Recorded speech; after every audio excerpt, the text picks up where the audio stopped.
काफी टाइम पहले एक मूवी आई थी, Ramayan the legend of prince Rama. Animation lovers के लिए परफेक्ट मूवी बना देता है। इस मूवी पे इसके डायरेक्टर ने अपनी लाइफ का सबसे बेस्ट काम किया था। बट क्या ये मूवी चली? जिस पर्पस के लिए ये मूवी बनी थी, क्या उसे सॉल्व कर पाई? क्या प्रॉब्लम्स आए होंगे इस मूवी को बनाने में? एंड कैसे इंडिया ने इस मूवी को सपोर्ट करने के नाम पे हाथ खड़े कर दिए? एंड मोस्ट इम्पोर्टेंट, एक जापानी पर्सन ने इंडियंस के रामायण के लिए इतना रिस्क क्यों लिया? मैं आपको एक कहानी सुनाता हूँ। कुछ समय पहले जापान में एक पर्सन था, चलो उसका नाम हम रखते हैं अल्फा। अब किसी काम से अल्फा इंडिया आता है। इंडिया में कुछ टाइम रहने के बाद अल्फा को रामायण एंड भागवत गीता के बारे में पता चलता है। अल्फा को सनातन धर्म के रामायण से मानो प्यार ही हो जाता है। अल्फा रामायण की रिसर्च में लग जाता है एंड अल्फा की डेडिकेशन इतनी हाई होती है कि रामायण के 10-10 वर्जन पढ़ डालता है। अल्फा को रियलाइज होता है कि उसे रामायण एंड इंडिया के लिए कुछ करना चाहिए। अब जाकर अल्फा इंडिया के एक एनिमेटर से मिलता है। इनका नाम हम गामा रखते हैं। दोनों मिलकर एक प्रोजेक्ट तैयार करते हैं जिसका नाम होता है Ramayan the legend of prince Rama. परंतु प्रॉब्लम तो अभी शुरू हुई थी। अल्फा का रियल कैरेक्टर था युगो साकू, जो जापान के एक डायरेक्टर थे। एंड गामा के कैरेक्टर थे राम मोहन जी, जो इंडिया के एक फेमस एनिमेटर थे। जब युगो साकू ने राम मोहन जी को बोला कि उन्हें रामायण पर एक एनिमे मूवी बनानी है, तो राम मोहन जी ने बताया कि आप किसी और प्रोजेक्ट पे काम कीजिए, क्योंकि राम मोहन जी जानते थे कि इंडिया के कुछ लोग इसे कभी सपोर्ट नहीं करेंगे। एंड इंडियन कल्चर को कोई बाहर का पर्सन प्रेजेंट करे, इसे तो पॉलिटिशियंस कभी सपोर्ट कर ही नहीं सकते। एंड फंडिंग की तो बात ही अलग है। Ramayana is very sensitive subject because just then there was some trouble with this Ayodhya issue and all. So they said, please don't touch Ramayana, do something Panchatantra or whatever you want, but not Ramayana. Yugo Sako, that is the name of the Japanese producer. And उसी time पे राम मंदिर भी जोरों शोरों पे था। योगो साको जी ने समझाया कि फंड की वो चिंता ना करे, वो जापान से फंडिंग करवा लेंगे। एंड एनीमे लोगों को पसंद आए या ना आए, ये सब तो फ्यूचर में देखा जाएगा। He said, I am going ahead and I'll find funds from Japanese sources. But he said, I still want you to come and work with me, and because I want a Indian collaborator. करीब 450 Indians and Japanese लोगों ने मिलकर anime complete की। इस anime को complete होने में लगभग 9 साल लग गए। इस एनिमे मूवी को बनाने में लगभग 800 मिलियन येन लग गए थे, इंडियन करेंसी में 50 करोड़। फाइनली मूवी 1992 में कंप्लीट हुई। वैसे एक राज की बात बताता हूँ, इस मूवी को इंडियन गवर्नमेंट भी सपोर्ट करना चाहती थी, और जैसा की उस टाइम पे राम मंदिर जोरों शोरों पे था एंड बाबरी मस्जिद भी उसी टाइम पे टूटी थी, तो गवर्नमेंट को लगा कि इस मूवी को सपोर्ट करने से लोगों को लगेगा कि हम हिंदुओं के साथ हैं, इसलिए गवर्नमेंट ने मूवी को सपोर्ट नहीं किया। अब सॉरी, इससे ज्यादा मैं पॉलिटिक्स के डीप में नहीं जाऊंगा। वैसे राम मंदिर और इस एनिमे की स्टोरी लगभग सेम ही है। राम मंदिर को बदनाम करने की काफी कोशिश की गई थी ताकि राम मंदिर बन ना पाए। वैसे ही इस मूवी को भी काफी बदनाम करने की कोशिश की गई ताकि ये मूवी ना बन पाए। इसकी वजह से मूवी रिलीज होने में काफी डिले हुआ था। बट जैसे राम मंदिर के साथ न्याय हुआ, वैसे ही इस मूवी के साथ भी न्याय हुआ। इंडिया में ये मूवी रिलीज तो नहीं हो पाई, पर बाहर के लोगों ने इसे काफी पसंद किया। कुछ टाइम बाद कार्टून नेटवर्क ने इसके राइट्स खरीद लिए एंड जब इसे टीवी पर ब्रॉडकास्ट किया गया, तब लोगों ने इसे काफी पसंद किया। ये मूवी इंडिया के टीवी पर बहुत चली। मूवी की स्टोरी में बहुत दम था, लोगों के सारे एक्सपेक्टेशंस को मूवी पूरी कर रही थी। और हाँ, यहाँ मंत्रों का उच्चारण काफी सही से किया गया था।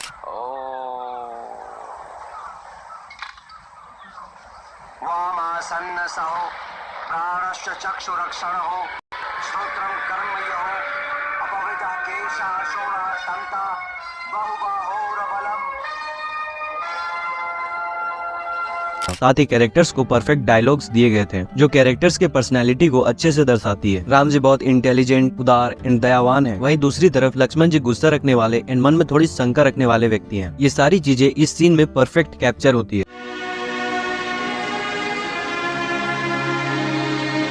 भैया, आपने शत्रुओं की लाशों की और हमारे सैनिकों की लाशों की साथ में ही अंतिम क्रिया क्यों की? लक्ष्मण, जब तक वो जीवित थे तब तक वो हमारे और शत्रु के लोग थे, पर मृत्यु के बाद कोई किसी का शत्रु नहीं होता। उन सबको विधिपूर्वक अंतिम सम्मान हम क्यों न दें? ये उचित नहीं है कि युद्ध के लिए हम क्षत्रियों को भावुक होना बिल्कुल शोभा नहीं देता।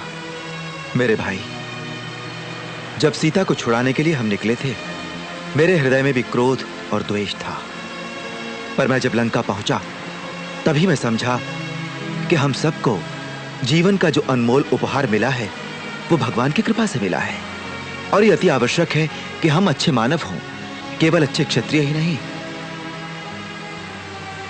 पृथ्वी पर सभी जीवों को जन्म परमेश्वर ने दिया है।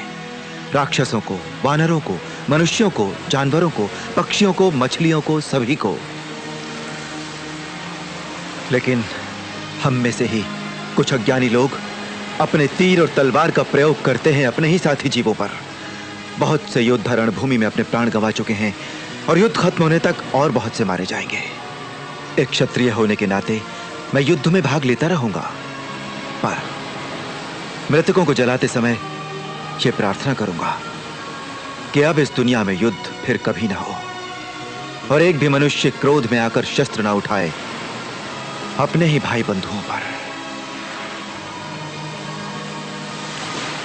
भैया, बहुत सुंदर विचार है।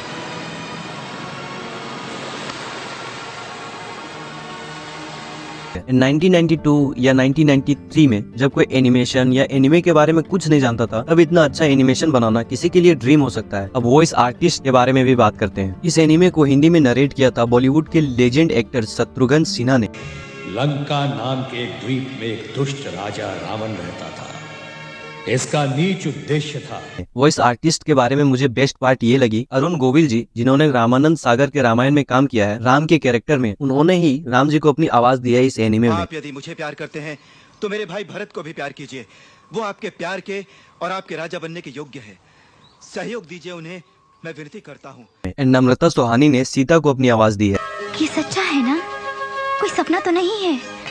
स्वामी, मेरे लिए इस हिरन को नहीं पकड़ेंगे? एंड हाँ, लक्ष्मण जी की आवाज में भी बहुत दम था। तुम भी मरोगे और साथ में ये तुम्हारी रक्षक देवी भी। वॉइस में अपना बेस्ट परफॉर्मेंस दिया था रावण के कैरेक्टर अमरीश पुरी ने। जाना नहीं बहन, अभी उन केचुओं के टुकड़े करवा के मैं गिद्धों के सामने फेंकवा दूंगा। वैसे मूवी के सॉन्ग में बहुत ज्यादा पावर था, चाहे वो पंचवटी, मनोभावन, उपवन हो।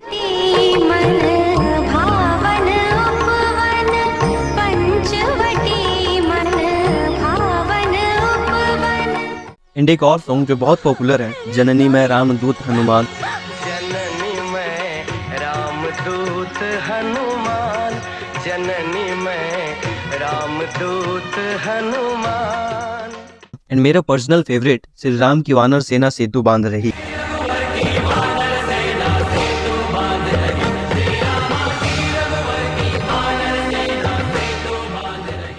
वैसे युगो साको जी को रामायण एंड सनातन का बेस्ट पार्ट लगता था नेचर के साथ लगाव, जो उन्होंने मूवी में अच्छे से दिखाया भी है। जब बाहरी लोग इंडियंस एंड उनके ग्रंथ तथा धर्म को इतना प्यार करते हैं तो सच में दिल गार्डन गार्डन हो जाता है। एंड बुरा भी लगता है जब इंडियंस ही अपने धर्म की ब्यूटी को नहीं पहचानते हैं एंड आदि पुरुष जैसी चीज हमारे सामने ले आते हैं। वैसे रामानंद सागर जी के रामायण के आसपास कोई मूवी नहीं पहुंची है, बट जापान एंड इंडिया की तरफ से ये मूवी लोगों को कभी निराश नहीं करती। IMDb ने इस मूवी को 8.9 की रेटिंग दी है, जो काफी अच्छी है। ओके, अब कोई भी कॉमेंट में राम राम लिखे बिना नहीं जाएगा एंड लंबा लंबा कमेंट करो, जिसे देखकर मेरा दिल भी थोड़ा गार्डन गार्डन हो जाए। Okay, bye bye, Ram Ram.